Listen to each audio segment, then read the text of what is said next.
ఉత్తరాంధ్ర కళలకు రెక్కలు వచ్చినట్టు ఈ రోజు మనకి ఇక్కడ స్పష్టంగా అర్థమవుతుంది. ఈ రోజు మార్నింగ్ నరేంద్ర మోదీ గారు అల్లూరి సీతారామరాజు గారి అంతర్జాతీయ విమానాశ్రయాన్ని ప్రారంభించనున్నారు. దానికి సంబంధించిన వార్తే ఈ రోజు ప్రతి వార్తాపత్రికల రాష్ట్ర స్థాయిల వార్తాపత్రికలల్లా ప్రచురమైంది.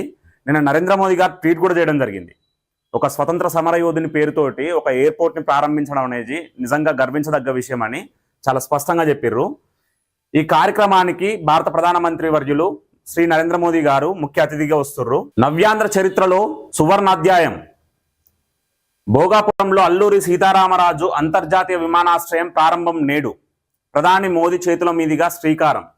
ఉత్తరాంధ్ర అభివృద్ధి ముఖ చిత్రాన్ని మార్చే కీలక అడుగు. కూటమి ప్రభుత్వంలో శరవేగంగా పూర్తయిన పనులు.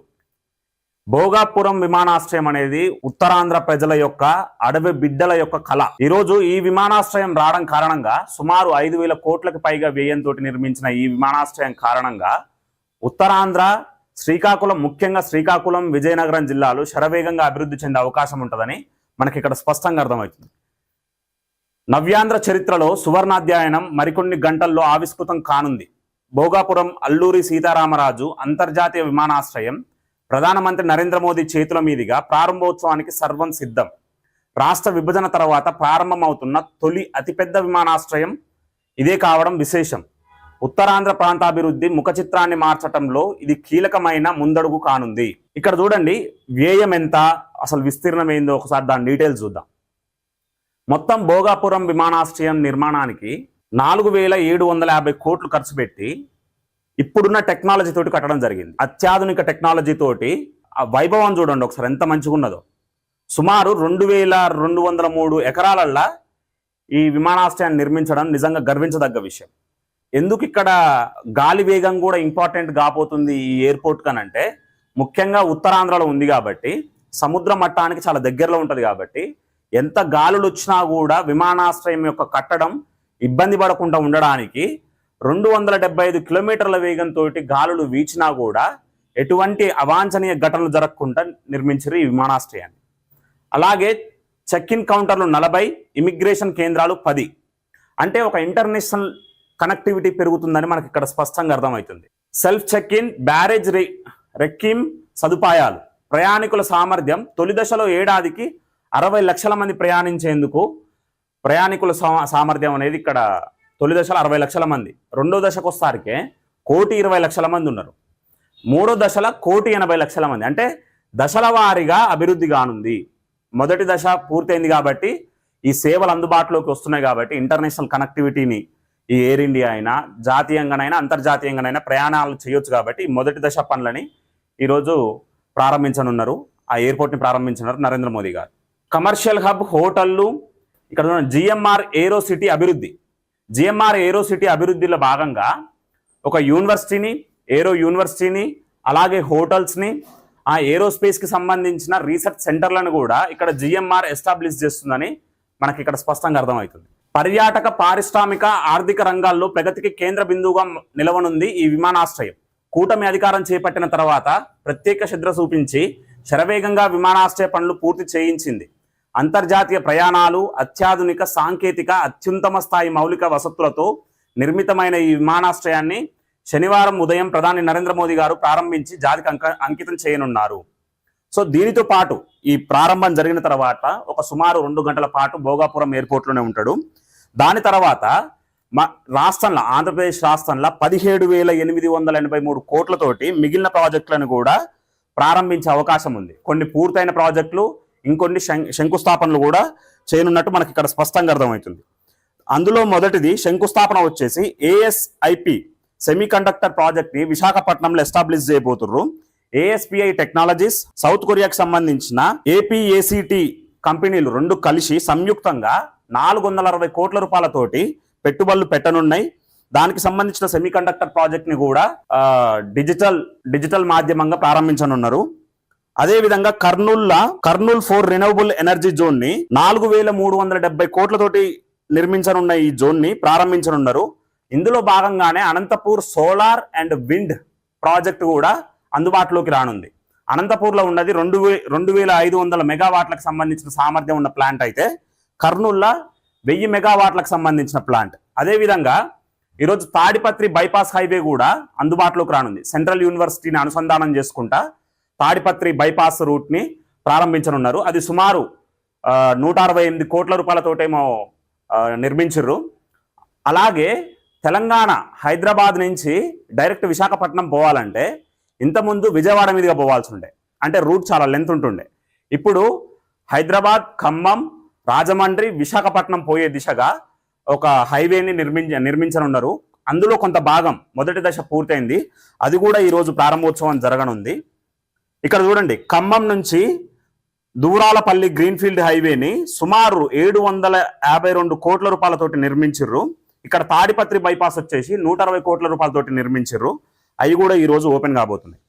అదేవిధంగా నేషనల్ హైవే 565 నెల్లూరు డిస్టిక్లా ఒక హై లెవెల్ బ్రిడ్జ్ని ఈరోజు ప్రారంభించనున్నారు. దానికి శంకుస్థాపన కూడా నరేంద్ర మోదీ గారు చేయనున్నారు. కర్నూలులో పవర్ గ్రిడ్ ట్రాన్స్మిషన్ని ఏర్పాటు చేయనున్నారు.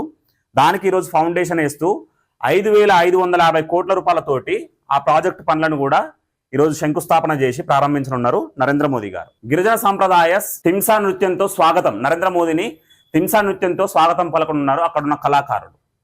విమానాశ్రయం ప్రారంభోత్సవం సందర్భంగా గిరిజన సాంస్కృతి సంప్రదాయాలను ప్రపంచానికి చాటి చెప్పేలా తింసా నృత్యాన్ని ప్రదర్శించనున్నారు. మొత్తం 13,750 మంది నృత్యం చేసి ప్రధానికి ఘన స్వాగతం పలకనున్నారు. అల్లూరి సీతారామరాజు, పార్వతీపురం, మన్యం, పోలవరం జిల్లాల నుంచి వచ్చిన గిరిజన మహిళలు, విద్యార్థినులు, మహిళా సంఘాల సభ్యులు తింసా నృత్యం పాల్గొంటారు.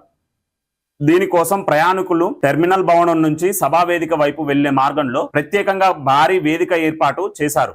ప్రధాని ఓపెన్ టాప్ జీప్ లో బహిరంగ సభా వేదిక వద్దకు వెళ్లేటప్పుడు ఈ నృత్యాన్ని తిలకించనున్నారు. సో ఇది ఈరోజు గిన్నిస్ రికార్డులకు కూడా ఎక్కడున్నది. సో ఇంతమందితోటి ఒకటేసారి నృత్యం చేయించడం అనేది ఇదే మొదటి విషయం కానున్నది. సో దీనికి సంబంధించిన అంశాన్ని నేను నరేంద్ర మోదీ గారు ట్విట్టర్ వేదికగా, ఎక్స్ వేదికగా ఏం పోస్ట్ చేసిర్రు అనేది ఒకసారి చూద్దాం. ఆంధ్రప్రదేశ్లోని భోగాపురంలో అల్లూరి సీతారామరాజు అంతర్జాతీయ విమానాశ్రయాన్ని ప్రారంభించబోతున్నా. ఇది అనుసంధానం, వాణిజ్యం, పర్యాటకాన్ని పెంపొందించే ఆధునిక భవిష్యత్ తరహా విమానాశ్రయం. అంటే న్యూ టెక్నాలజీ తోటి నిర్మించిన విమానాశ్రయం అని ఇక్కడ మనకు స్పష్టంగా అర్థమవుతుంది. సుస్థిర ఇంధన సామర్థ్యం సూత్రాలను ఈ ప్రాజెక్టులో పొందుపరిచారు అంటూ భోగాపురం విమానాశ్రయం ఫోటోలను జతపరిచారు. ఏఎస్ఐపి సెమీకండక్టర్ ప్రాజెక్టుకు శంకుస్థాపన జరుగుతుంది. కర్నూలు 4 పునరుత్పాదక ఇంధన జోన్ మొదటి దశ అనుసంధానానికి సంబంధించిన ట్రాన్స్మిషన్ వ్యవస్థకు శంకుస్థాపన చేయనున్న NH365 బీజీపై రేచర్ల గురువాగూడెం మధ్య 4 వరుసల రహదారి, NH360 బీజీపై గురువాగూడెం దేవరపల్లి, NH67 పై తాడిపత్రి బైపాస్ వంటి కీలక ప్రాజెక్టులు జాతికి అంకితం చేస్తున్నా అంటూ ఎక్స్లో మరో పోస్ట్ పెట్టారు నరేంద్ర మోదీ గారు. సో ఆ పోస్టుకు స్పందించిన చంద్రబాబు, ప్రధాని ఎక్స్లో చేసిన ఈ పోస్టుకు సీఎం చంద్రబాబు స్పందించారు. మోదీకి స్వాగతం పలికేందుకు సిద్ధంగా ఉన్నాం. భోగాపురం ఎయిర్పోర్ట్లో ఉత్తరాంధ్ర అభివృద్ధి టేకాఫ్ చేసుకుంటుంది అంటూ రీపోస్ట్ చేశారు చంద్రబాబు గారు. సో ఇక్కడ చూడండి, ఎప్పుడైనా కూడా డబల్ ఇంజన్ సర్కార్ ఉంటే రాష్ట్రానికి ఎట్లా మేలు జరుగుతుందో చూడండి. ఈరోజు ముఖ్యంగా ఎన్డీఏ సర్కార్ల చంద్రబాబు అయినా పవన్ కళ్యాణ్ అయినా చాలా ముఖ్య భూమిక పోషిస్తున్నారు కాబట్టి ఈరోజు రాష్ట్రానికి నిధులు వస్తున్నాయి. అదేవిధంగా 2014 ఏపీ రీఆర్గనైజేషన్ యాక్ట్లో భాగంగా అందులో పొందుపరిచిన అంశాలు సెక్షన్ 54 అయినా సెక్షన్ 96 ప్రకారం అయినా క్లియర్గా చెప్తున్న విషయం ఏంటంటే ఉత్తరాంధ్రని, రాయలసీమని అభివృద్ధి చేయాలి.